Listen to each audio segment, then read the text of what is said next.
जो इंटेलिजेंट है वो इंटेलिजेंट है, यदि वो किसी भी सब्जेक्ट को चेंज करने से उसकी इंटेलिजेंस खत्म नहीं होती। तो आप समझो, यदि आप इंजीनियरिंग में अच्छा कर सकते हो, मैथ में अच्छा कर सकते हो, तो आप बाकी सब्जेक्ट में भी अच्छा कर सकते हो। तो हेमा मालिनी जिस तरीके से साड़ी बदलने से उसकी खूबसूरती कम नहीं होती, उसी तरीके से एक इंटेलिजेंट स्टूडेंट की यदि सब्जेक्ट बदलने से उसकी इंटेलिजेंस खत्म नहीं होती। तो हमें थोड़ा सा पॉजिटिव एटीट्यूड रखना है।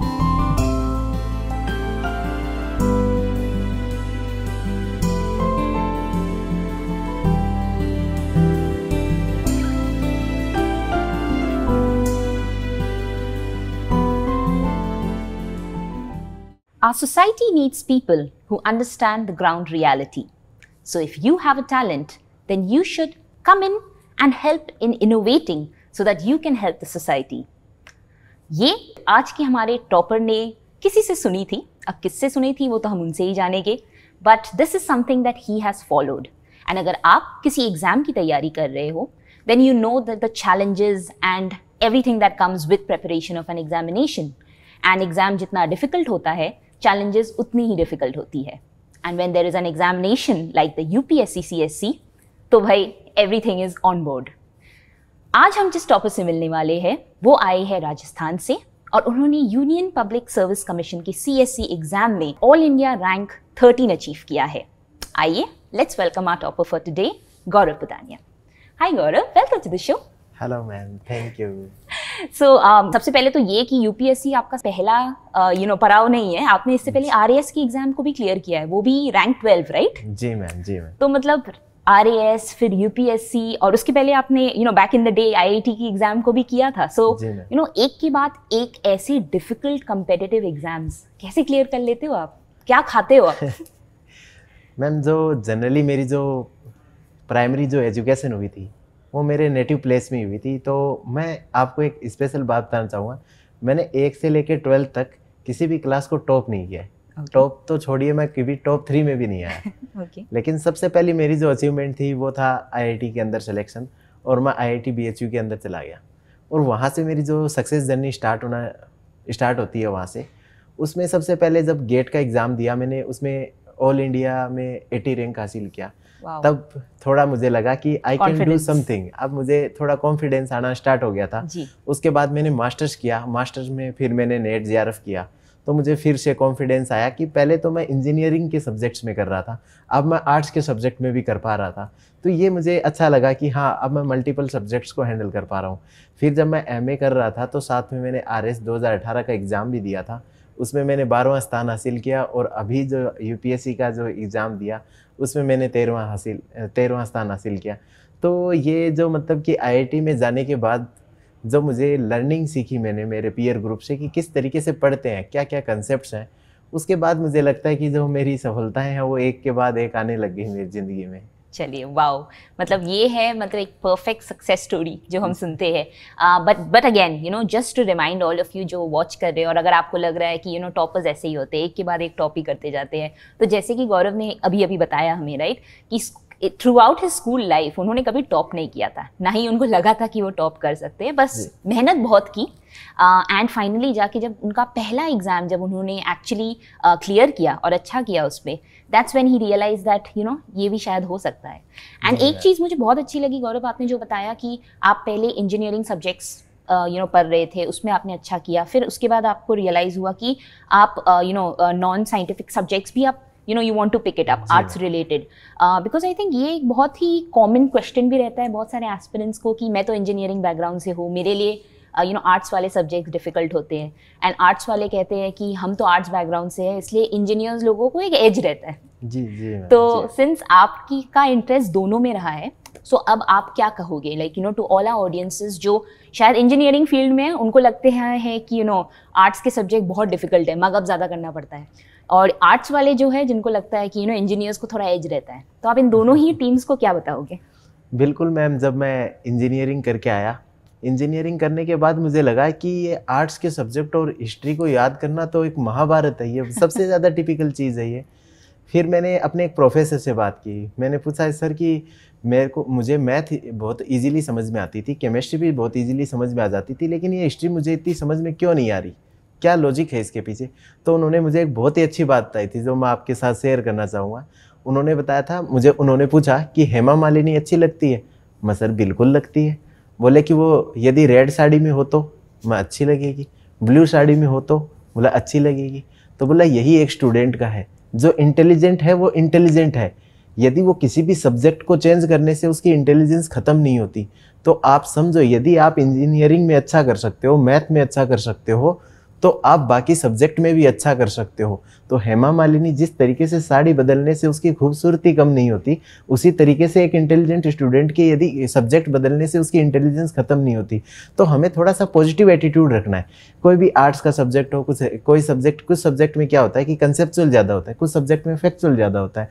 बस उसके लिए हम पॉजिटिव एटीट्यूड रखें तो मुझे लगता है कि सब सब्जेक्ट एक जैसे ही हैं, बस उसका पढ़ने का एक तरीका है ना हमारा सही होना चाहिए। और यदि वो हमने तरीका क्रैक कर लिया ना, फिर मुझे लगता है कि सारे सब्जेक्ट इजी हैं। और यदि तरीका हमने क्रैक नहीं किया तो मुझे लगता है कि सारे ही सब्जेक्ट हार्ड हैं, चाहे वो इंजीनियरिंग के हो, चाहे आर्ट एंड कल्चर और हिस्ट्री हो। वाह, मतलब ये आपने इतने अच्छे एग्जाम्पल के साथ समझाया। तरीका जो सही वाला है वो ऑब्वियसली आपको पता है, तो वो तो हम डेफिनेटली जानेंगे आज के एपिसोड में, बिकॉज आई एम श्योर हमारे जितने एस्पिरेंट्स सुन भी रहे हैं उनको भी जानना है कि ये सही तरीका क्या है, राइट। तो एक चीज़ जो मैं जानना चाहती हूँ आपसे, बिकॉज मैंने ये भी कहीं कहीं पढ़ा था आपके बारे में, कि आपकी प्रायोरिटीज़ बहुत क्लियर है कि आप क्या करना चाहते हो। और अब जब आपके पास एक्चुअली वो that position is now going to come in जहाँ आप एक्चुअली कोई डिफरेंस ला सकते हो, तो क्या रहेगी आपकी टॉप 3 प्रायोरिटीज? जी मैम, हमेशा लाइफ में आप कोई भी काम करो तो आपकी एकदम जो प्रायोरिटी लिस्ट है उसको ध्यान में रखना चाहिए कि मुझे ये काम करने हैं। अब यदि मैं प्रशासन में जाता हूँ और मुझे अपॉर्चुनिटी मिलती है तो मुझे मोस्ट प्रोबेबली राजस्थान कैडर मिलने की संभावना है। तो राजस्थान में सबसे बड़ी दिक्कत जो ड्रिंकिंग वाटर की है, तो मेरा सबसे पहला जो टारगेट रहेगा कि उसमें मैं कार्य करूं। दूसरा, मुझे लगता है कि मैम जो बाल अपराध है और महिला अपराध है वो काफ़ी ज़्यादा है, और स्पेशली राजस्थान में तो और भी ज़्यादा है। तो मैम मैं उसमें भी कुछ ना कुछ इनोवेशन के थ्रू उसमें सुधार करना चाहूँगा।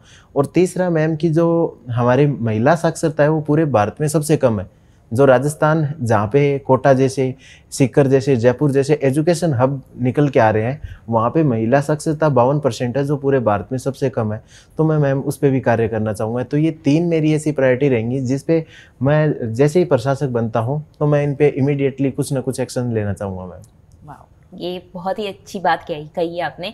आई थिंक लास्ट मुझे जो याद आ रहा है लास्ट ईयर के टॉपर्स से भी, आई थिंक मेरी बात सृष्टि देशमुख से हुई थी और उन्होंने भी यही कहा था, उनको बहुत स्पेशली विमेन रिलेटेड बहुत चीज़ें करनी थी। सो वी कैन ऑलरेडी सी उनका काफ़ी वो काफ़ी कुछ करना शुरू कर दिया। एंड आई विश दैट आप भी आगे जाके we get to hear lot new initiatives जो आप भी लेकर आते हो for this good purpose, right. Thank you ma'am. So अब मैं जो जानना चाहती थी आपसे, क्योंकि स्टार्टिंग में मैंने आपको ऑब्वियसली आप एक लाइन लिया था जो बेसिकली आपको किसी ने बताया था। So why don't you tell us about कौन थे ये जिन्होंने आपको मोटिवेट किया है, जिन्होंने आपको ये सब समझाया था कि you should be doing something for society?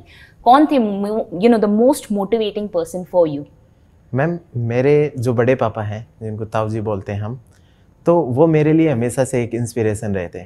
तो हम एक बहुत ही बैकवर्ड विलेज से आते थे, तो जहाँ पे पहली बार 10वीं पास करने वाले मेरे बड़े पापा ही थे उस गांव से। तो उन्होंने मुझे बताया था कि हमें कुछ करना है, ये जो सोसाइटी पीछे बैकवर्ड है उसके लिए कुछ तो करना है हमें, और उसमें करने के लिए हम किसी भी ऐसे प्रशासन की पोस्ट में हमें जाना पड़ेगा जहाँ पे हमारे पास कुछ रिस्पॉन्सिबिलिटीज़ हों, ड्यूटीज़ हों, कुछ पावर हो, और जहाँ से हम कुछ चेंज ला सकें। तो वो हमेशा से मुझे इस चीज़ के लिए इंस्पायर करते थे, लेकिन ये चीज़ मैं कभी समझ नहीं पाया। और मुझे ड्रीम था हमेशा बड़ी सिटी में जाके कुछ टॉप क्लास जो कंपनीज़ हैं उनमें काम करने का, इसलिए मैंने आईआईटी किया। लेकिन जब मेरी इंटेलेक्चुअल वो डेवलपमेंट हुआ, उसके बाद मैंने जब उनकी बातें समझना स्टार्ट किया कि वो क्या कहना चाहते थे, उसके बाद जो मेरा इंक्लिनेशन था वो फिर सिविल सर्विसेज की तरफ चला गया। इसलिए मैंने फिर आरएस और आईएएस की प्रिपरेशन एक साथ ही स्टार्ट कर दी थी मैं। चलिए, वेरी गुड। तो आपने ऑब्वियसली आपके बड़े पापा के बारे में बताया, कौन है आपके फैमिली में? थोड़ा सा हमें आपकी फैमिली के बारे में भी बताइए। आपने कहा कि आप एक छोटे से गांव से आए थे, आपकी स्कूलिंग ऑब्वियसली वहीं पे हुई है, तो थोड़ा सा अगर आप हमें अपना एजुकेशनल बैकग्राउंड भी थोड़ा बता दो, सो एस्पिरेंट्स के लिए भी ईजी होता है समझना। जी मैम, जो मेरे पिताजी हैं वो एक शिक्षक हैं, और जो मेरी माताजी हैं वो गृहिणी हैं, और मेरा जो छोटा भाई है वो वेटनरी में ये ग्रेजुएशन कर रहा है। तो ये हमारी एक छोटी सी फैमिली है, लेकिन इसकी एक जॉइंट फैमिली भी है जिसमें मेरे ताऊजी थे जिनका अभी कोरोना में देहांत हो गया, और मेरी ताई जी हैं और उनके 2 लड़के हैं, एक लड़का है और एक दीदी हैं।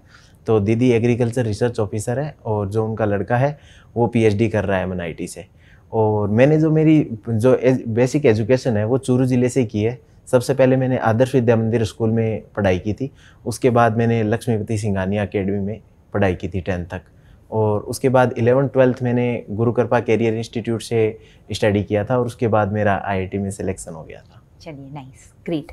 तो अब क्योंकि ऑब्वियसली आपने ये सक्सेस जो हासिल कर ली है, अब UPSC जैसा हमें सबको पता है कि ये एग्ज़ाम कितना डिफ़िकल्ट है, एंड स्पेशली इस बार with covid happening and all of that बहुत सारी चैलेंजेस बहुत सारे लोगों को आई है इस पूरी प्रिपरेशन फेज में भी, एंड ये आपका पहला अटेम्प्ट है, राइट, जिसमें आपने क्लियर किया। वाओ। एंड RAS में आपका कौन सा अटेम्प्ट था? जी मैम, ये RAS में मेरा दूसरा अटेम्प्ट था। RAS 2016 में मैंने 641वीं रैंक हासिल की थी, फिर उसमें मैंने इम्प्रूवमेंट किया और 2018 में मैंने 12वां स्थान हासिल किया था। वाओ, इसे इम्प्रूवमेंट नहीं, इसे सुपर इम्प्रूवमेंट कहते हैं।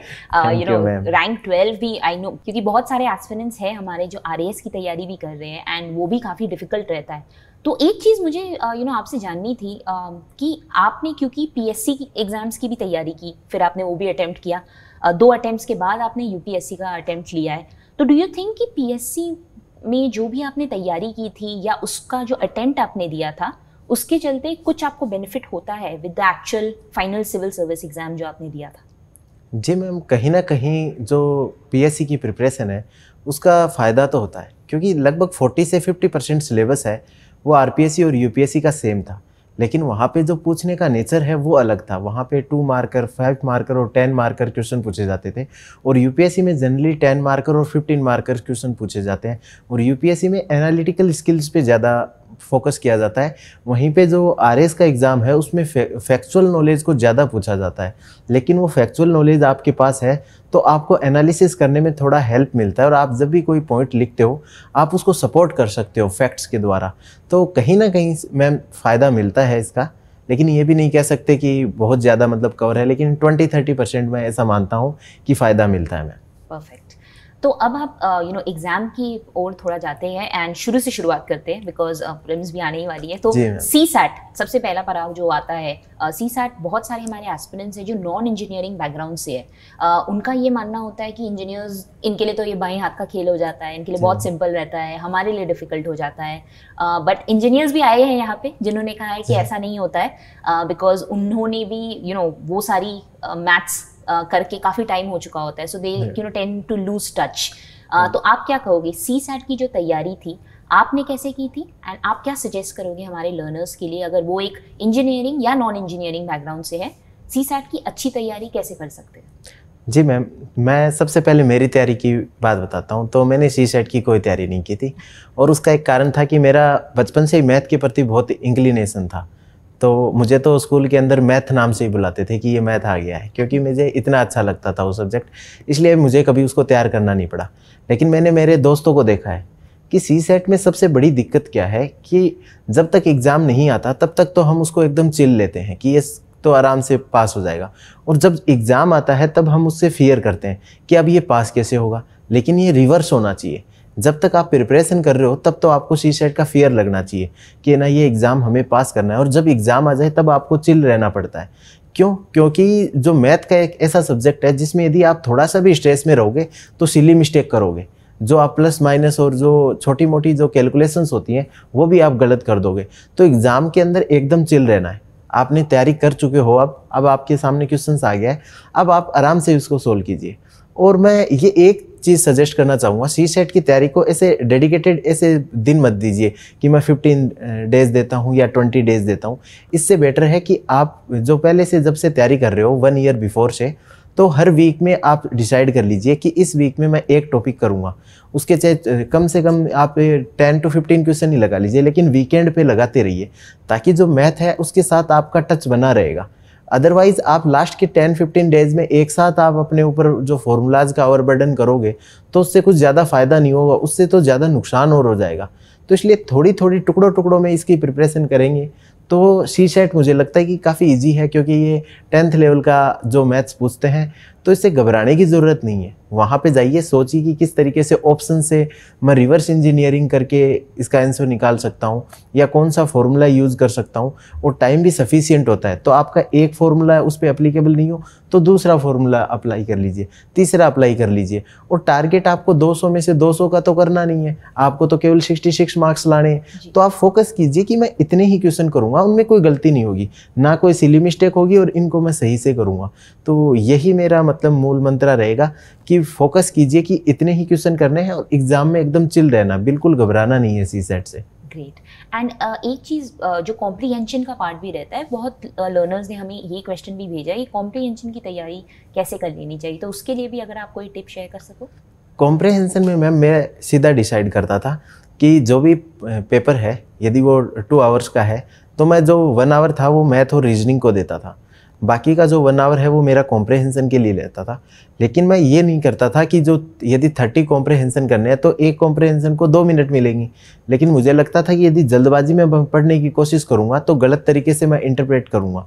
इसलिए मैं जनरली ये करता था कि जो भी कॉम्प्रहेंशन है उसको इंग्लिश में भी पढ़ लेता था और उसको हिंदी में भी पढ़ लेता था, और साथ साथ उनको पढ़ता था। जैसे एक लाइन मैंने इंग्लिश में पढ़ी, फिर वही मैं हिंदी में पढ़ता, ताकि उस लाइन का कोई गलत मतलब मैं नहीं निकालूं। और मैं टारगेट करता कि 30 की बजाय हम 20 कॉम्प्रहेंशन ही करेंगे, लेकिन उसमें नेगेटिव नहीं होनी चाहिए। मतलब यदि 20 में से 15 भी मैं अटेंड कर रहा हूँ तो एटलीस्ट 13-14 सही होनी चाहिए।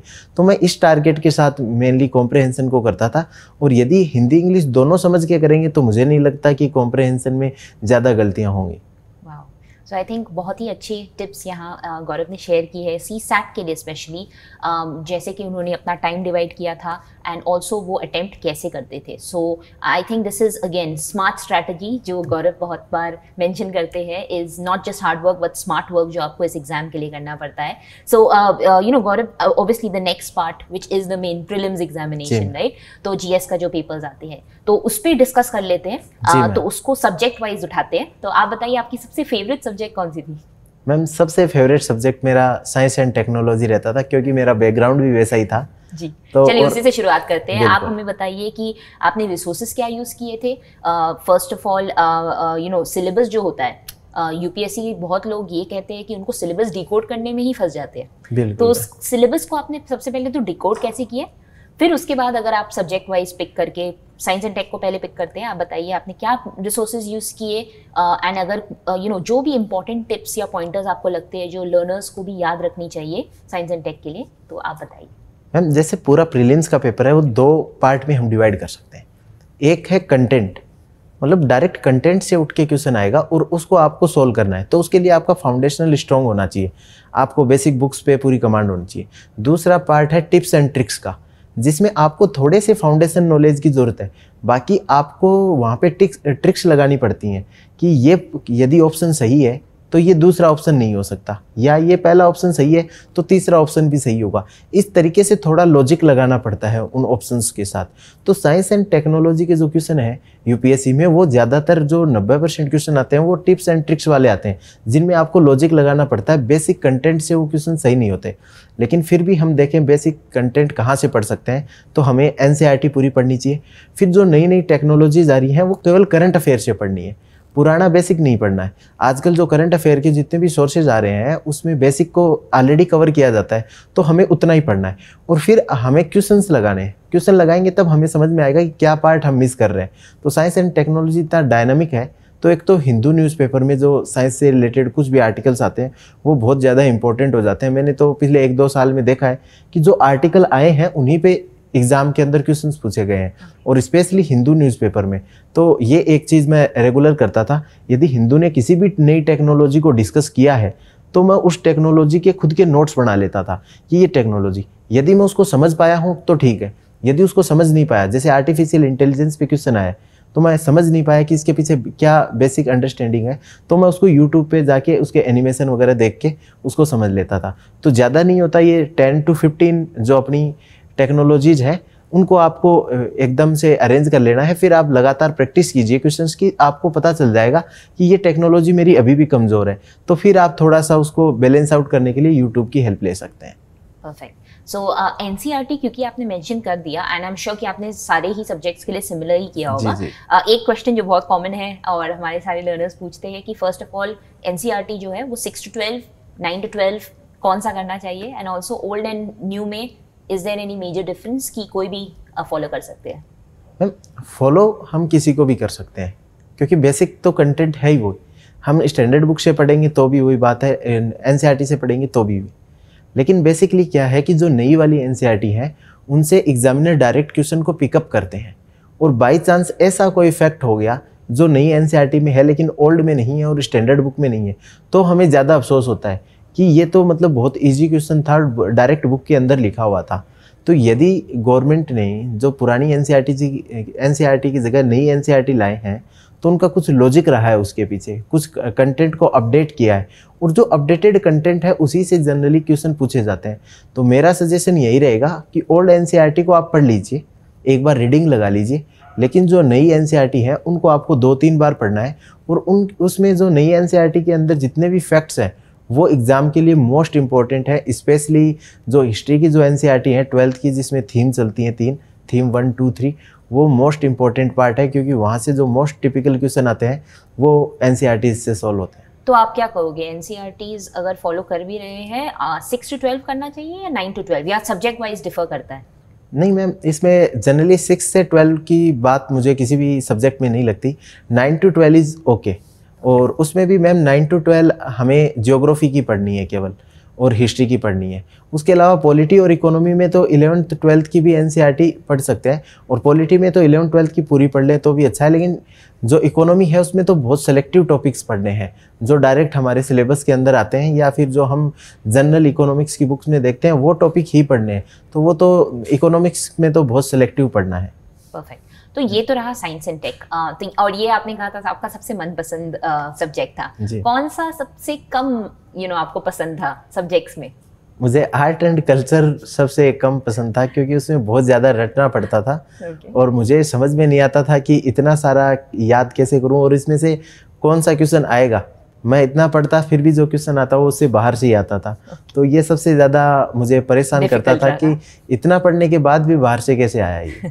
तो चलिए आर्ट एंड कल्चर का ही आप बता दीजिए कि आपने रिसोर्सेज क्या यूज़ किए थे, एंड ये जो प्रॉब्लम आ रही थी, आई एम श्योर सारे एस्पिरेंट्स को आती होगी कि जितना भी पढ़ो क्वेश्चन कहीं बाहर से ही आ जाता है, तो इसको आपने कैसे टैकल किया? जी मैम, मैंने प्रतीक नायक सर के नोट्स थे जो पीपीटीज थी उनको फॉलो करने की कोशिश किया था स्टार्टिंग में, लेकिन मैं इनिशियल पार्ट का ही कर पाया था क्योंकि वो बहुत ज़्यादा हो रहा था मेरे लिए। तो मुझे यही डर था कि मैं इतना पढ़ लूँगा फिर भी क्वेश्चन बाहर से आएगा। फिर मैंने राज मल्होत्रा सर के नोट्स पढ़े और नितिन सिंघानिया सर की बुक आती है उनसे कुछ हेल्प ली थी। लेकिन मैंने आर्ट एंड कल्चर को हमेशा एक बैकयार्ड में रखा था कि इससे 1-2 क्वेश्चन आएंगे उसमें से मुझे छोड़ देना है, क्योंकि मुझे हमेशा ऐसा लगता था कि यूपीएससी के अंदर जो आर्ट एंड कल्चर का क्वेश्चन आया है वो नोट से अटेम्प्ट ही नहीं होता। तो इसलिए मैंने इसको कम पढ़ा और ये मेरा अच्छा लग था कि यूपीएससी 2020 के अंदर आर्ट एंड कल्चर से कोई सिग्निफिकेंट हार्ड क्वेश्चन नहीं आया था। Understood, okay. तो ये आपके लिए ऑब्वियसली मुश्किल भी हो सकता था अगर बहुत सारे क्वेश्चंस आर्ट एंड कल्चर से आ रहे होते। चलिए ग्रेट। नो वंडर ये एग्जाम बहुत हद तक एक लक का फैक्टर भी रहता है कि कौन कैसा परफॉर्म करता है at the end of the day, क्योंकि मेहनत तो सभी करते हैं, राइट? चलिए, तो ये तो 2 सब्जेक्ट्स हो गई। थर्ड हिस्ट्री पे चलते हैं। हिस्ट्री की तैयारी आपने कैसे की थी? रिसोर्सेज अगर आप बता सको, एंड एनीथिंग इन पर्टिकुलर अगर आपको याद आ रहा है कि हिस्ट्री में जो आपके लिए बहुत डिफिकल्ट रहा था उसको आपने कैसे टैकल किया? मैम, एंशिएंट का जो पार्ट था वो काफ़ी ज़्यादा डिफिकल्ट रहा था। मुझे समझ में नहीं आता था कि इस एंशिएंट के पार्ट को किस तरीके से मुझे जो ये कौन से किंगडम्स हैं वो किस टाइम पे आए थे। तो इसमें मुझे 2 सर हैं उनकी बहुत हेल्प मिली, प्रतीक नायक सर हैं और राज मल्होत्रा सर हैं। उन्होंने जिस प्रकार से टाइमलाइन से समझाया उसके बाद मुझे समझ में आ गया कि हिस्ट्री को इस तरीके से मुझे पढ़ना है। और उसके बाद मैंने जब एनसीईआरटीज़ पढ़ी और फिर स्टैंडर्ड बुक जो पढ़ी, जैसे तमिलनाडु बोर्ड की जो टेक्स्ट बुक चलती हैं, बाकी स्पेक्ट्रम की बुक है मॉडर्न हिस्ट्री के लिए, तो फिर मुझे बहुत अच्छे से समझ में आने लगी। तो वो टाइमलाइन क्लियर करना सबके लिए बहुत ज़रूरी है। यदि आपको एक बार टाइमलाइन क्लियर हो गई कौन सा किंगडम किस टाइम पे था, तो फिर उसके बाद जो हिस्ट्री में तो आपको कुछ ज़्यादा प्रॉब्लम आएगी नहीं। हालांकि मैं सभी को बोलना चाहूँगा एक कंपेरेटिव टेबल बनाएं सभी की, जैसे हमें पांड्या रूल्स को याद करना है या विजयनगर रूल को याद करना है, मुगल्स को याद करना है, तो उनकी एक कंपेरेटिव टेबल होनी चाहिए कि उस टाइम पे रिवेन्यू का क्या सिस्टम था, आर्ट एंड कल्चर कैसा था। तो इस तरीके से जब हम एक कंपेरेटिव टेबल बना लेते हैं तो यूपीएससी में जब एग्ज़ाम में क्वेश्चन आते हैं तब हम कंफ्यूज नहीं होंगे। तो सभी जो स्टूडेंट हैं उनको मैं यही सजेस्ट करना चाहूँगा कि एक टेबल बनाएं जो एंशिएंट और मिडाइवल के लिए, ताकि आप ज़्यादा से ज़्यादा रिटेन कर पाएँ और कंफ्यूज नहीं होंगे फिर आप।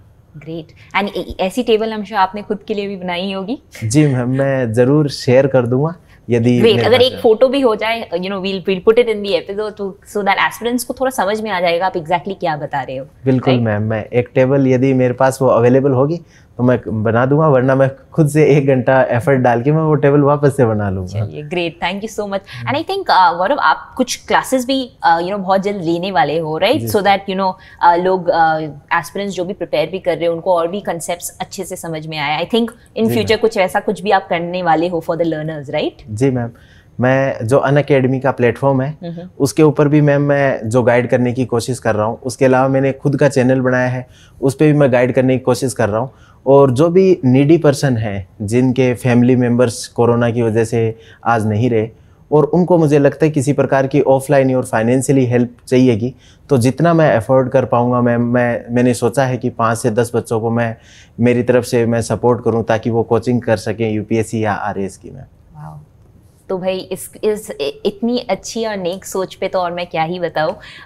डेफिनेटली जो गौरव ने अभी कहा, आप सब के लिए भी अगर आपको डेफिनेटली कोई नीड है and you are really someone जिसको ये करना है बट हालात या चैलेंजेस की वजह से ये इम्पॉसिबल हो लग रहा है अभी के लिए, you can definitely try reaching out to Gaurav. Also जैसे कि गौरव ने कहा, अनअकैडमी में भी बहुत जल्द वो आप सबको हेल्प करने आने वाले हैं। So if you want you can even go and check out the Unacademy subscription, link description पे दिया हुआ है। And if you use the code CTWT आपको अपने सब्सक्रिप्शन पे भी 10% का डिस्काउंट मिल जाता है। So go forward and you know all the best for your attempt. UPSC की जर्नी में सबसे चैलेंजिंग पोर्शन होता है करंट अफेयर्स। मैंने अपने टीचिंग एक्सपीरियंस से समझा है कि अगर करंट अफेयर्स को बेसिक से लिंक कर दिया जाए तो प्रीलिम्स, मेंस और इंटरव्यू तीनों स्टेजेस की तैयारी आसानी से हो जाती है। पढ़िए मेरे साथ और न्यूज़पेपर एनालिसिस कवर करें एक आसान तरीके से। मैं हूं अमन शर्मा और मैं यूपीएससी CSC के लिए अनअकैडमी प्लस पे लाइव पढ़ाता हूं। तो चलिए, तो गौरव ये आपने हमें बता दिया, साइंस एंड टेक बता दिया, आपने हमें आर्ट एंड कल्चर बता दिया and also history. Let's go to polity के बारे में बताइए, कहाँ से प्रिपेयर किया था? मैम पॉलिटी तो सभी को पता है कि लक्ष्मीकांत एक बाइबल की तरह है, तो लक्ष्मीकांत बुक को मैंने तैयार किया था। लेकिन लक्ष्मीकांत एक बार पढ़ने में, 2 बार, 3-4 बार पढ़ने के बाद भी ना बच्चों को समझ में नहीं आती, थोड़ा सा टिपिकल हो जाता है कि उस चीज़ को समझना। तो इसमें भी मैं यही एस्पिरेंट को सजेस्ट करना चाहूँगा कि आपको इसमें भी टेबल फॉर्म बनानी पड़ेगी। जैसे कि 2 यदि सिमिलर पावर की पोस्ट है, जैसे गवर्नर और प्रेसिडेंट, तो उनकी एक टेबल बना लीजिए। जैसे कि ग्राम न्यायालय, फैमिली कोर्ट और जो ये लोक अदालत, इस प्रकार के टॉपिक्स हैं जिनकी सेम मतलब पावर्स हैं और कंफ्यूज हो सकते हैं, उनकी टेबल बना लीजिए। अलग अलग जो मल्टीपल इंस्टीट्यूशन है, कॉन्स्टिट्यूशनल बॉडीज़ हैं, तो उनकी भी एक टेबल बना लीजिए ताकि उनके रिटायरमेंट की एज क्या है, उनकी क्वालिफिकेशन क्या है, उनको अपॉइंट कौन करता है, कमेटी में कौन कौन से मेंबर हैं, वो कंफ्यूज ना हो, टेबल फॉर्म में बना लेंगे तो। उसके अलावा हमें क्या करना है कि जो कुछ टॉपिक्स हैं, जैसे इमरजेंसी का टॉपिक है, फेडरलिज्म का टॉपिक है, फंडामेंटल राइट के टॉपिक है, इनकी भी एक टेबल बनानी पड़ेगी ताकि हम इसमें कंफ्यूज ना हो। तो ये हम यदि 10-12 टेबल बना लेते हैं तो ये श्योर कर देगा कि हमें प्रीलिम्स में 5 से 6 क्वेश्चन हर बार में हमारे सही होंगे। तो ये 1-1 घंटा यदि हम इसमें लगाएं तो ज़्यादा से ज़्यादा 10 से 12 घंटा हमारा इन्वेस्टमेंट होगा, लेकिन यूपीएससी में हर साल हम 5 से 6 क्वेश्चन सही कर पाएंगे।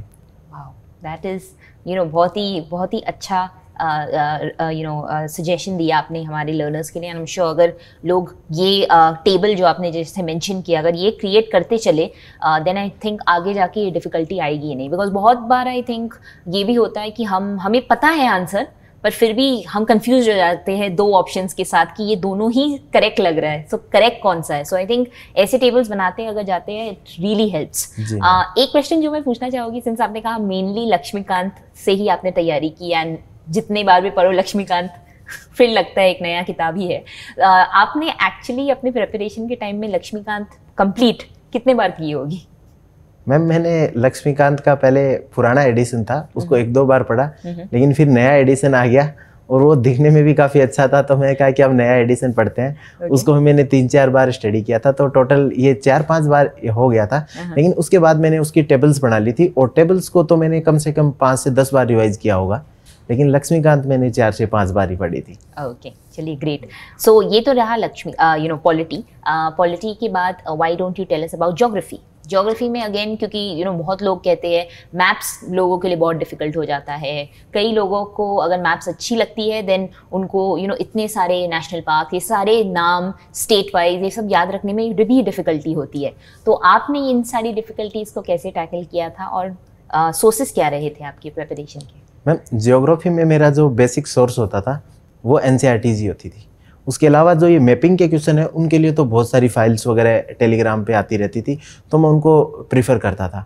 बाकी ये चीज़ें, ज्योग्राफी की चीज़ों को मैं बहुत ही एकदम इंजॉय करते हुए याद करता था। जैसे कि एक राजस्थान के जितने भी नेशनल पार्क हैं, उन नेशनल पार्क को जोड़ के मैं कोई निमोनिक्स बना लेता था, ताकि एक स्टोरी के साथ मुझे याद हो जाए। तो मैं जब JEE में पढ़ता था तो मेरे बहुत सारे दोस्त थे, और वो अलग अलग स्टेट से बिलोंग करते थे। तो कोई हिमाचल से था, कोई राजस्थान से, कोई महाराष्ट्र से, कोई केरला से। तो उस जिस स्टेट के भी जो नेशनल पार्क होते थे, मैं मेरे उस दोस्तों के साथ एसोसिएट कर देता था।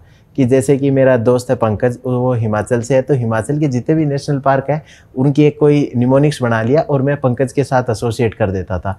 तो इससे मुझे फिर अब मैं जब भी याद करता तो पंकज से वो मुझे सारे याद आ जाते थे। इसी तरीके से मैंने सभी जो दोस्त थे उनको एक एक 2-2 ट्रिक पकड़ाई, और इससे मुझे सारे नेशनल पार्क भी याद हो गए थे। और मैपिंग करना मेरे लिए थोड़ा इजी इसलिए था कि मैं मोबाइल में एक वर्ल्ड फिजिकल मैप आता है उसको रखता था, और मैं जब भी कहीं पे घूम रहा होता हूँ, पार्क में घूम रहा या किसी के साथ बातें कर रहा, तो यदि मुझे खाली टाइम मिलता था तो मैं उस वर्ल्ड मैप को जूम करके मैं हर जो ज्योग्राफिकल लोकेशन है कि कौन सी लेक कहाँ पे है, माउंटेन कहाँ पे है, तो उनको देखता रहता था। ताकि वो एक, जब दिमाग की एक खास बात है कि जब हम याद करना चाहते हैं तब ये याद नहीं करता, और जब भूलना चाहते हैं तो ये भूलता नहीं है। तो मैं इसी प्रिंसिपल को यूज़ करता था कि जब मैं याद ही नहीं करना चाह रहा उस इंफॉर्मेशन को, फिर भी मैं मैप देखता रहता था और वो चीज़ें मुझे याद हो जाती थी।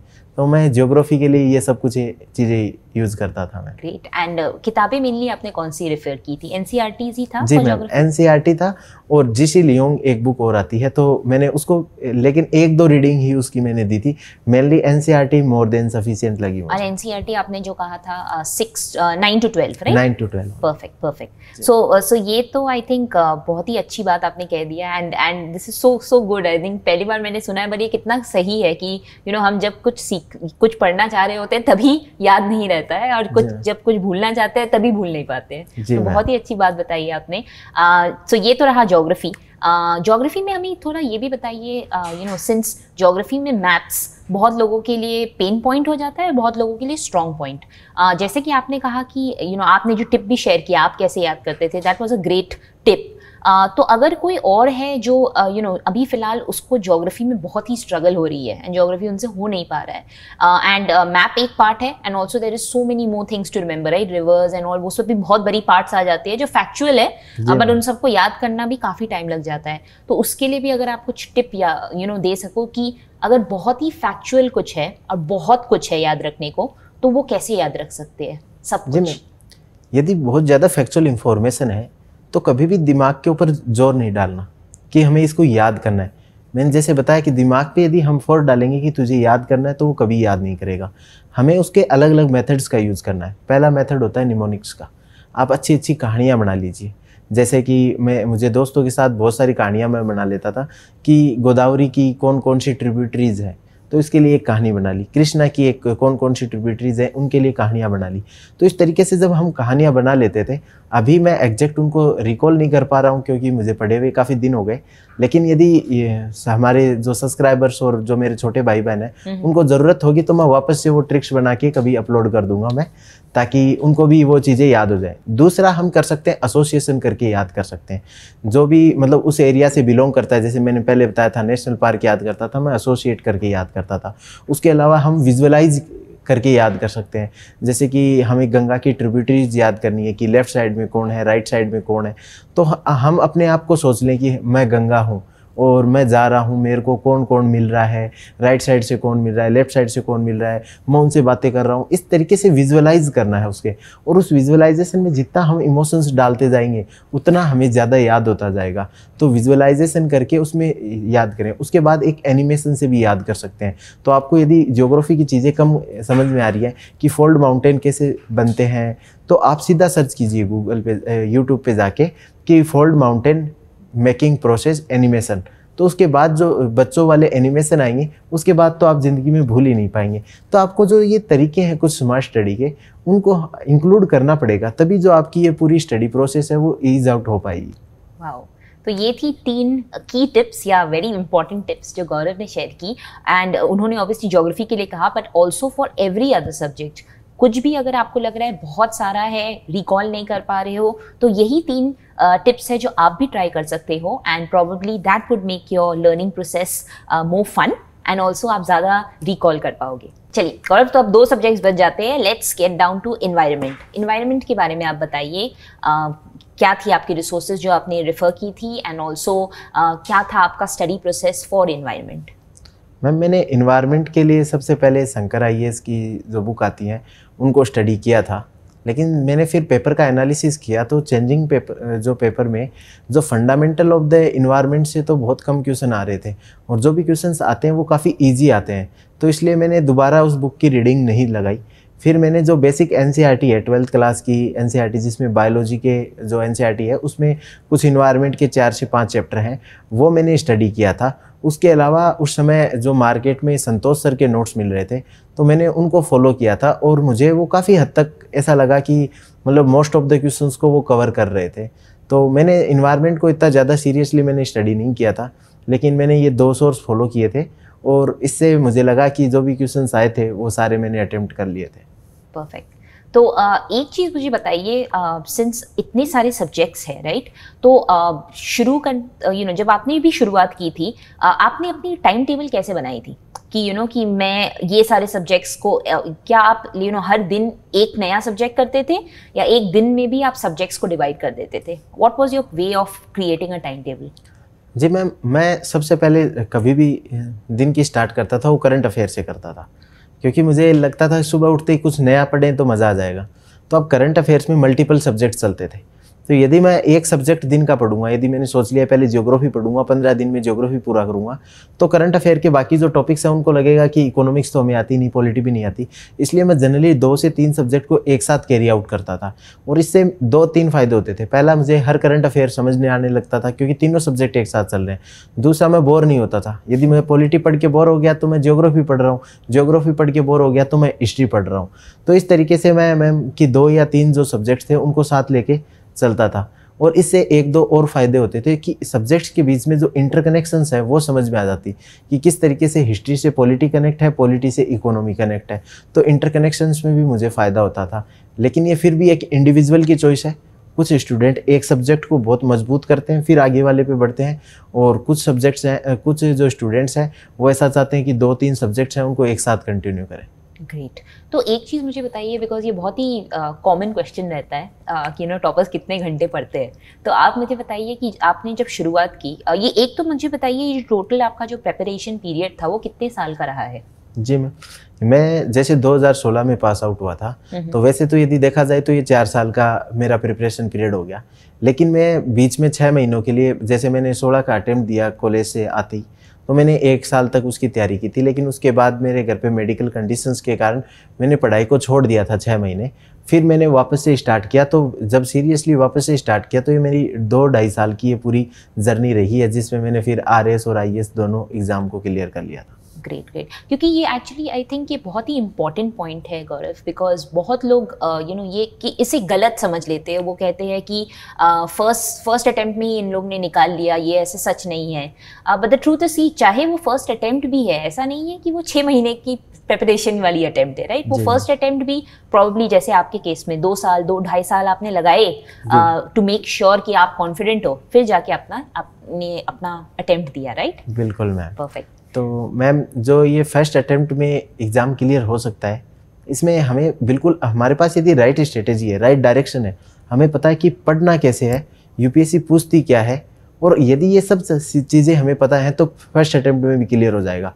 और यदि ये हमें चीज़ें नहीं पता तो हम 6 अटेम्प्ट देने के बाद भी वही गलती करेंगे जो पिछले 6 अटेम्प्ट में करते आए थे।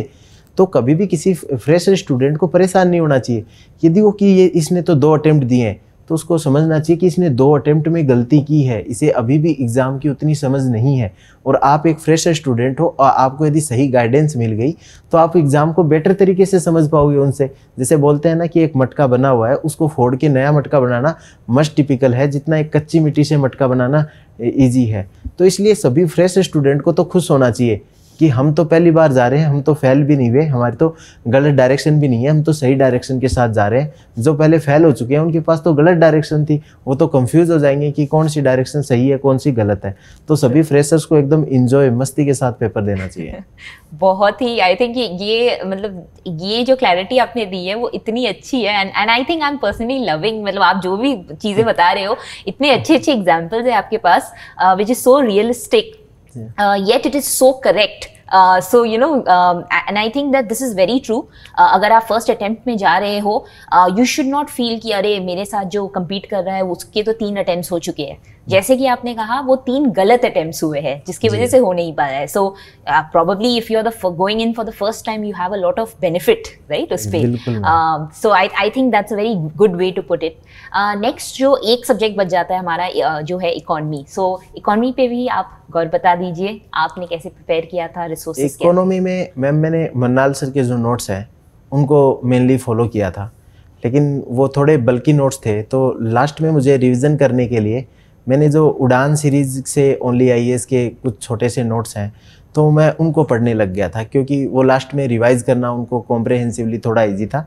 और फाउंडेशनल और समझने के लिए मैंने मन्नाल सर के नोट्स को फॉलो किया था। Perfect, great. सो इकोनॉमी में ऐसा कोई मेजर चैलेंज जो आपको आया था या एनी एनीथिंग स्पेशल जो टिप के हिसाब में आप हमारे लर्नर्स के साथ शेयर करना चाहो जिससे उनकी प्रिपरेशन में उनको हेल्प हो पाए, तो what would you like to share? Ma'am economy का मेनली हमें ये ध्यान रखना है कि इकोनॉमी के जो क्वेश्चंस आते हैं वो फंडामेंटल से क्वेश्चन आते हैं, बहुत बेसिक से क्वेश्चन आते हैं। तो हमें उसमें जो फैक्चुअल पार्ट पे ज़्यादा फोकस करने के बजाय जो इसका फंडामेंटल पार्ट है उस पर फोकस करना चाहिए। और फंडामेंटल पार्ट में इसके केवल 3 ही जो मेजर टॉपिक्स हैं, जैसे बैंकिंग एंड फाइनेंस है, दूसरा टैक्सेशन एंड फिस्कल पॉलिसी है, तीसरा जो बेसिक नेशनल इनकम के कंसेप्ट हैं उनसे। तो इन 3 कंसेप्ट को यदि हमने बहुत अच्छे से कर लिया ना तो फिर इकोनॉमी के मोस्ट ऑफ द क्वेश्चंस यहीं से हो जाते हैं। तो इन 3 के ऊपर फोकस कीजिए, बाकी जो फैक्चुअल पार्ट्स है उसको आप मतलब कि जो करंट अफेयर है वहाँ से कीजिए। तो मुझे नहीं लगता कि इकोनॉमी में आपको कोई दिक्कत आएगी। परफेक्ट।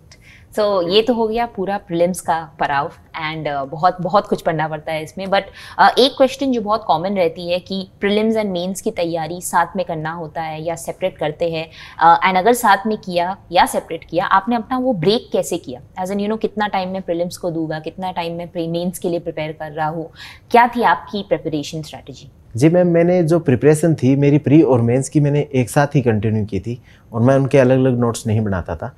तो मेरा एकदम फिक्स रहता था कि हमें साथ साथ प्रिपरेशन करनी है। जब भी प्रीलिम्स आ जाएगा उससे जस्ट 3 मंथ पहले केवल प्रीलिम्स की तैयारी करनी है, और जब फिर प्रीलिम्स की तैयारी करेंगे तो हमारे पास फैक्चुअल नॉलेज काफ़ी अच्छा हो जाएगा। तो मेंस के अंदर उस फैक्चुअल नॉलेज को यूज़ करके एनालिटिकल स्किल्स को डेवलप करना है।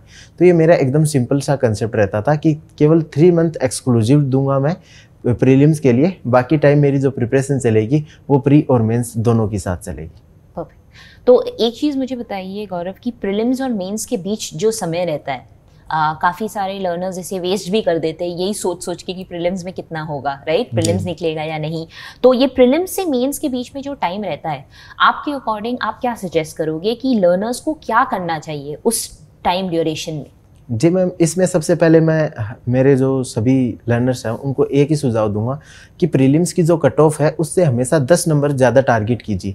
इसका बहुत ज़्यादा फ़ायदा है, क्योंकि आपके यदि 10 नंबर ज़्यादा आ रहे हैं कट ऑफ से तो आपको टेंशन नहीं रहती और आप नेक्स्ट डे से ही मेंस का पढ़ना स्टार्ट कर सकते हैं।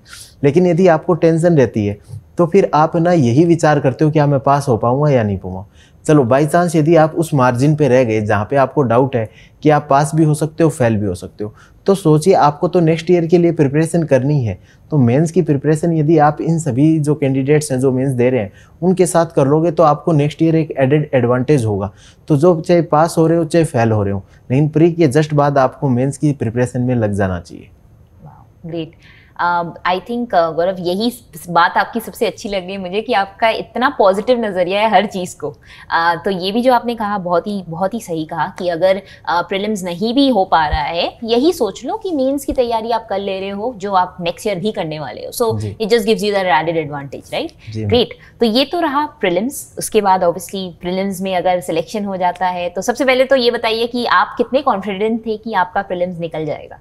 जी मैम, मेरे कट ऑफ से लगभग 15 से 20 मार्क्स एक्स्ट्रा थे, तो मुझे तो मतलब उसी दिन क्लियर था कि मेरा प्रीलिम्स क्लियर हो चुका है, मुझे मेंस के लिए फोकस करना है।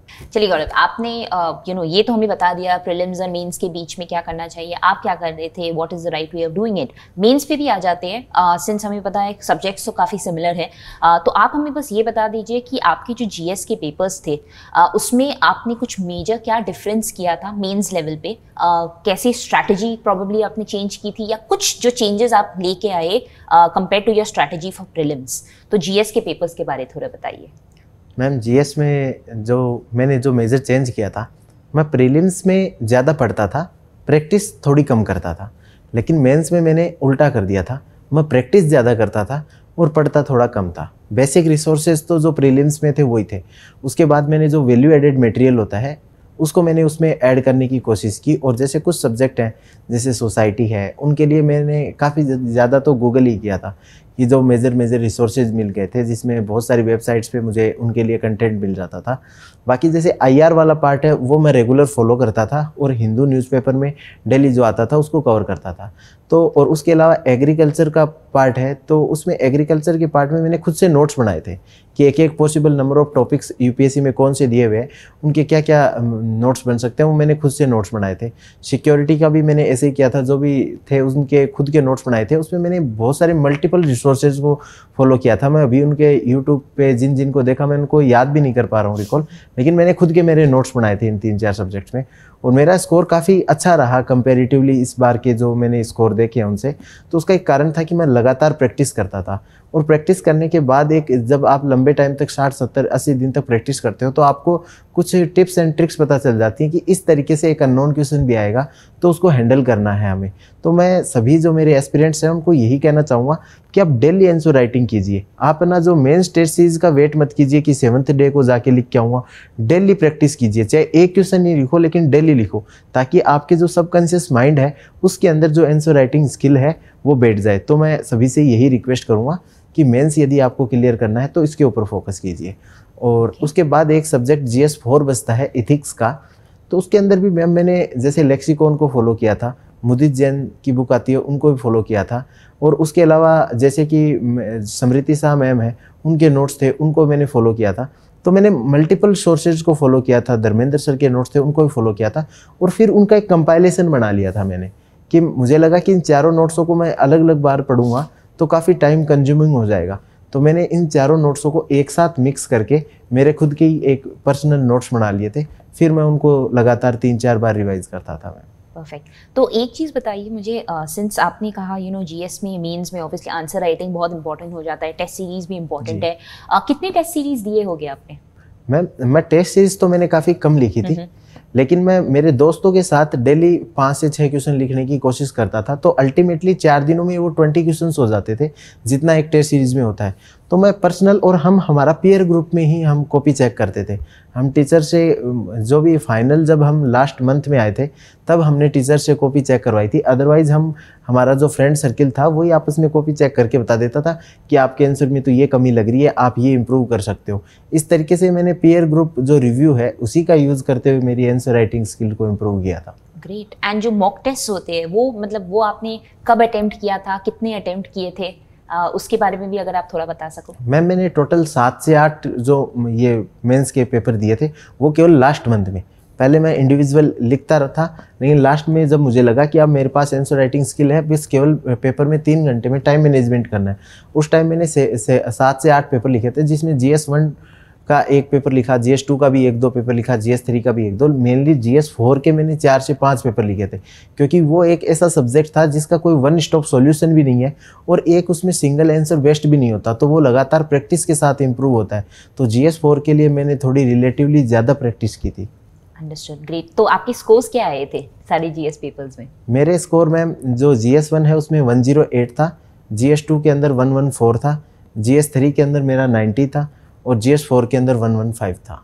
तो टोटल ये 427 है, जो इस बार में टॉप 10 में स्कोर आ जाएगा यदि इसमें GS का हम स्कोर देखें तो। वाओ, आई थिंक आपकी प्लानिंग इतनी अच्छी थी, I think it definitely made sense कि आपके ये जो स्कोर्स भी आ रहे हैं। एक पार्ट रह जाता है विच इज़ द ऑप्शनल, तो आपकी ऑप्शनल कौन सी थी?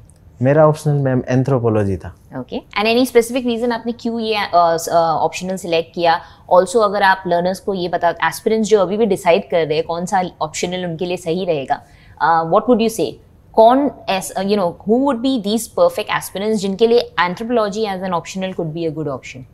मैम एंथ्रोपोलॉजी ऑप्शनल किसी भी ऑप्शनल को चूज़ करने के कम से कम 10-12 पैरामीटर्स होते हैं, उनके ऊपर आराम से हमेशा ना थिंक करना चाहिए। मैंने एंथ्रोपोलॉजी सेलेक्ट किया था क्योंकि मैं बहुत सारे सब्जेक्ट्स में कंफ्यूज हो गया था। उसके बाद मैंने केवल एक क्वेश्चन अपने आप से पूछा कि मैं भारत में यदि इंडिया में यदि कोई भी किसी भी सब्जेक्ट का आंसर लिखूंगा तो किस सब्जेक्ट का मैं बेस्ट आंसर लिख सकता हूं। तो मेरे अंदर से यही आवाज़ आई कि मैं एंथ्रोपोलॉजी का जो आंसर है वो इंडिया में बेस्ट लिख सकता हूँ। बाकी सब्जेक्ट्स में ये मुझे अंदर से ये फील नहीं आ रहा था, इसलिए मैंने फिर एंथ्रोपोलॉजी को सेलेक्ट कर लिया था। वाओ, तो एंथ्रोपोलॉजी के लिए भी यू नो स्पेसिफिक अगर यू नो द एस्पिरेंट्स जिन्होंने वही सिलेक्ट किया है, आप क्या सजेस्ट करोगे? आपने कौन से रिसोर्सेज यूज़ किए थे एंड एनी टिप्स जो आप एंथ्रोपोलॉजी के लिए शेयर करना चाहो? एंथ्रोपोलॉजी का भी मैंने इथिक्स की तरह किया था। मैंने जो मेरे फाउंडेशन है वो मैंने करणदीप सर के नोट से बना लिए थे। उसके बाद मैंने जितनी भी मार्केट के अंदर बुक है, अक्षत जैन सर की बुक है, भासमी सर की बुक है, या फिर जो भी ब्रेन ट्री के नोट्स हैं, या फिर जितना भी current affair material, case studies है, उन सब को मैं लेके आ गया था। और मेरे जो नोट्स थे करणदीप सर के, उसी के अंदर मैंने उनको ऐड करता गया और इससे ना मतलब जो फाइनल नोट्स बने थे वो काफ़ी कॉम्प्रहेंसिव थे और उनसे मुझे लगता है कि मेरा स्कोर भी जैसे 295 रहा, जो इस बार के ऑप्शनल के जो स्कोर्स हैं उनको कंपेरेटिवली काफ़ी अच्छा रहा है। Great, nice. तो आई थिंक मेंस के लिए भी यू नो बहुत ही सॉर्टेड थे आप। तो इस बार ये बताइए कि प्रीलिम्स में तो आप सुपर कॉन्फिडेंट थे, मेंस की बात आप कितना कॉन्फिडेंट थे कि मेंस भी निकलने वाला है? नहीं, ये मेरा पहला अटेम्प्ट था तो मुझे इस तरीके का कोई कॉन्फिडेंस नहीं था कि मेरे आंसर कितने अच्छे हैं, क्योंकि हमेशा अच्छा रिलेटिव है। यदि आपने अच्छा लिखा है, किसी ने बहुत अच्छा लिखा है, तो आपका अपने आप ही बेकार हो गया। तो मुझे ये नहीं पता था बाकियों ने कितना अच्छा लिखा है। तो मेंस एक रिलेटिव एग्ज़ाम है। मुझे ऐसे लगता था कि जो मुझे आता था मैं सारा लिख के आ गया, अब जो भी गॉड की विश होगी मैं उसको एक्सेप्ट कर लूँगा। लेकिन फिर पॉजिटिव रिजल्ट आया तो, और पॉजिटिव रिजल्ट आने के बाद अभी जब मैं मेंस के नंबर को एनालाइज करता हूँ, ये जो इंडिया में टॉप 4-5 लोगों में है रिटर्न में, तो मुझे लगता है कि बहुत अच्छे ही पेपर गए थे वो। चलिए, वेरी गुड। तो I think you know mains का ही जब हो जाता है उसके बाद आखिरी पड़ाव रह जाता है पर्सनल इंटरव्यू या पर्सनल टेस्ट, राइट? तो उसके लिए मतलब आपने कैसे तैयारी की थी? अगर आप शेयर कर सको कुछ ऐसे क्वेश्चंस जो आपको शायद बोर्ड ने पूछी थे जो आपके लिए बहुत डिफिकल्ट था, तो थोड़ा सा अगर आप बता सको आपका इंटरव्यू स्टेज कैसा रहा? इंटरव्यू मैम मैंने काफ़ी मतलब कि उम्मीद थी कि मैं इंटरव्यू में काफ़ी अच्छा करूँगा, क्योंकि जो RS का एग्ज़ाम हुआ था उसमें मेरे इंटरव्यू में one of the highest marks आए थे, तो मुझे काफ़ी ज़्यादा उम्मीद थी। परंतु जो UPSC का फाइनल जो इंटरव्यू हुआ था मेरा, तो उसमें थोड़ा सा मैं अच्छा नहीं कर पाया। उसका कारण था कि मुझे हिंदी जो भाषा है वो मैंने उसको एज ए मीडियम चूज़ किया था कि मैं हिंदी में इंटरव्यू दूंगा। और इसलिए उन्होंने हिंदी में अच्छे क्वेश्चन पूछे मुझे, संधि, अलंकार, समास, छायावाद, ऐसे क्वेश्चन पूछे जो मैंने कभी पढ़े नहीं थे। तो उसकी वजह से मेरे जो काफ़ी ज़्यादा क्वेश्चंस में मैंने सॉरी बोला था। उसके अलावा मुझे कुछ इंटरेस्टिंग क्वेश्चन पूछे गए, जैसे कि आपने जो टाई बांध रखी है उसको हिंदी में क्या बोलते हैं, या सेल्फी को हिंदी में क्या बोलते हैं। तो ये मेरे लिए काफ़ी नेगेटिव हो गया था कि ये जो नए वर्ड हैं उनकी हिंदी मुझे आती नहीं है, और मैंने एज ए मीडियम हिंदी को चूज़ किया था। तो ये नेगेटिव होने की वजह से मुझे लगता है कि मेरा इंटरव्यू के अंदर एवरेज स्कोर रहा, वरना वो काफ़ी अच्छा रह सकता था। और कितना स्कोर आया था आपके इंटरव्यू में? मेरा 173 स्कोर था ma'am. Okay, so I think ये बहुत ही अच्छी चीज़ आपने बताई, बिकॉज बहुत बहुत लर्नर्स हमें क्वेश्चन भी करते हैं। वो कहते हैं कि इंटरव्यू अगर मैं हिंदी में दूँ, so will it be the reason जिसकी वजह से मैं कम स्कोर करूँगा, बिकॉज इंग्लिश में ज़्यादा स्कोरिंग होती है। पर आपने ये जो पॉइंट कहा, ये बहुत ही अच्छी पॉइंट है कि हिंदी में ऐसे बहुत सारे वर्ड्स होते हैं जो इन कॉमन एवरीडे लैंग्वेज हम इंग्लिश वर्ड ही यूज़ करते हैं। तो सेल्फी का हिंदी वर्ड है क्या, बाय द वे? क्योंकि मुझे कोई आइडिया नहीं है। मैम मुझे भी इसका कोई आइडिया नहीं है, लेकिन टाई का जैसे मैंने ढूंढा था तो उसको ग्लोबंद बोलते हैं। तो ये चीज़ें मतलब कि हमें पता होनी चाहिए कि कुछ कुछ जो कॉमन टर्म्स होती हैं उनकी हिंदी पूछ सकते हैं। बाकी हिंदी और इंग्लिश का इंटरव्यू स्टेज पे किसी तरीके का फ़र्क नहीं पड़ता। मुझे लगता था कि यदि मैं उनके लास्ट के जो मेंबर्स हैं उनको अच्छे से जवाब देता तो मुझे भी अच्छे मार्क्स मिलते। तो मुझे नहीं लगता कि इंटरव्यू स्टेज में हिंदी या इंग्लिश से कोई फ़र्क पड़ता है। अंडरस्टूड। तो चलिए फिर, ये तो सारे हमारे ऑडियंस के लिए क्वेश्चन रह गया कि सेल्फी को हिंदी में क्या कहते हैं। कमेंट कीजिए और हमें बताइए, और देखते हैं कि आपकी हिंदी की डिक्शनरी कितनी अच्छी है। ग्रेट। सो गौरव, ये तो आपने हमें सारे ही स्टेजेस के बारे में एक रिफ्रेश दे दिया कि आपका पूरा दिन कैसे, पूरा ये जो प्रेपरेशन एंड देन एग्जाम का फेज होता है यूपीएससी की, ये पूरी जर्नी बहुत लंबी होती है बहुत लोगों के लिए, राइट? अब फाइनली जब आपका रैंक जब आया, राइट, आपने क्लियर कर लिया, सबसे पहले क्या हुआ? कौन कौन थे जब आप रिजल्ट्स चेक कर रहे थे, and what was that entire experience? तो उस समय मैं अपने भैया के घर पे था जयपुर में, तो कोई भी नहीं था, मैं अकेला ही था। तो मैं मेरी दीदी से बात कर रहा था, अचानक से मेरे दोस्त का यासिर का फ़ोन आया और उन्होंने बताया कि आपकी 13th रैंक है। मैंने कहा कि आप तो यार मजाक कर रहे हो, क्योंकि मेरी 12th पहले थी, आपने उसमें एक ऐड करके बता दिया कि मेरी 13th है। मैं कि ऐसा नहीं हो सकता, मैंने उसका फ़ोन काट दिया। फिर दूसरे मेरे दोस्त है शेर सिंह, उनका फ़ोन आया, उन्होंने बताया कि यार आपकी 13th रैंक है और आपके रोल नंबर 1133517 है। मैंने कहा रोल नंबर तो यही है, लेकिन ये मुझे मेरी रैंक लग नहीं रही है, I can not believe it. मैं उसके साथ डिस्कशन कर रहा था, तभी मैंने व्हाट्सएप पे देखा कि 50 से ज़्यादा मैसेज थे। तब मुझे ऐसे लगा कि ये तो कुछ कमाल हो गया है, क्योंकि इतने मैसेज मुझे कभी नहीं आते थे। ये पहली बार ही इतने मैसेज आए थे कि एक साथ 50 मैसेज आ गए थे। तो मुझे लगा कि अब तो कुछ हो रहा है। फिर इतने में सभी के कॉल्स पे कॉल आने लग गए, फिर मेरे टीचर्स के भी कॉल आए, फिर सब मिठाई लेके आ गए थे, भैया भाभी छोटा भाई सब लेके। फिर तो थोड़ा जश्न का माहौल हो गया था, टीवी न्यूज़ चैनल वगैरह आ गए थे। तो फिर धीरे धीरे 2-3-4 दिन के बाद ये लगा कि हाँ अब तो उसको अचीव कर लिया है। तो अभी फील कर पा रहे हैं कि हाँ वो 13th रैंक मेरी थी।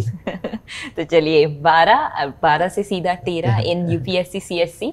सो it has been an incredible journey. I think आपसे बातें करके हमें इतना कुछ सीखने को मिला, एंड इन जनरल जैसे कि मैंने आपको कहा, like it's the first time I am meeting you, but इतने अच्छे tips and also like real life examples है आपके पास। आई थिंक आपसे अगर कोई भी कुछ सीखना चाहेगा वो कितने आसान से सीख सकता है, बिकॉज आप हर चीज़ को इतना सिंपल बना दोगे, राइट? तो इसी बात पे I would now request you एक मैसेज हमारे सारे लर्नर्स को देने के लिए जो शायद इस साल के अटेम्प्ट की तैयारी कर रहे हैं, या शायद going forward in the next years कर रहे हैं, या इवन सोच रहे हैं कि मैं इसकी तैयारी शुरू भी करूँ या नहीं।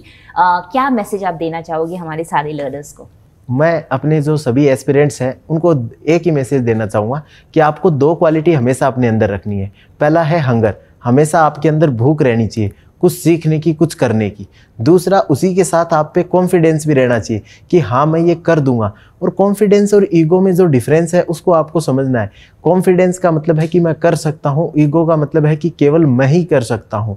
आपको कॉन्फिडेंस रखना है कि मैं करूँगा, और फिर भी भूख रखनी है कि मुझे कुछ नया सीखना है, कुछ नया सीखना है। और उसके अलावा एक मेरा मैसेज और रहेगा, हम चाहे कोई भी मंजिल हासिल कर ले या कोई भी ऊंचाई हासिल कर ले, हमेशा जो समाज का वनरेबल सेक्शन है, हमेशा समाज का जो पिछड़ा हुआ सेक्शन है, उसके लिए हमें एक हमेशा सॉफ्ट कॉर्नर रखना है और उसके डेवलपमेंट के लिए काम करना है, ताकि हम एक साथ ग्रो कर सकें, ताकि एक हमारी जो सोसाइटी है वो एकदम खुशहाल और एकदम हैप्पी सी सोसाइटी हम बना सकें। Thank you. वाह, बहुत ही अच्छा मैसेज था।